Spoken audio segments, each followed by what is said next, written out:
நீங்கள் வீட்டுக்கு வர எவ்வளோ நேரம் ஆகும்? சீக்கிரம் வீட்டுக்கு வர முடியாதா? முடிஞ்ச வரைக்கும் சீக்கிரம் வாங்க. இதெல்லாம் எப்படி நம்ம இங்கிலீஷில் சொல்லலான்னு பார்க்கலாம்.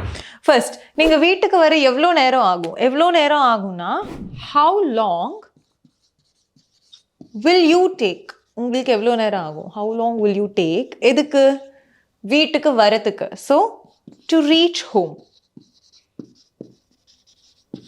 நெக்ஸ்ட், நீங்கள் வீட்டுக்கு சீக்கிரம் வர முடியாதா? வர முடியுமானா கேன் யூ கம் அப்படின்னு நம்ம கேட்கலாம். வர முடியாதாங்கும் போது can't you come home soon? சீக்கிரம் வீட்டுக்கு வர முடியாதா? Can't you come home soon? அடுத்து, முடிஞ்ச வரைக்கும் சீக்கிரம் வாங்க அப்படின்னா come home as soon as பாசிபிள்னு சொல்லலாம். எவ்வளோ சீக்கிரம் முடியுமோ அவ்வளோ சீக்கிரம். Come home as soon as possible. So நீங்களும் இந்த மாதிரி இங்கிலீஷ் கற்றுக்கணும் அப்படின்னு நினச்சிங்கன்னா இங்கிலீஷ் கஃபே பேஜை ஃபாலோ பண்ணுங்கள். Thank you. English Cafe. We present you the perfect English.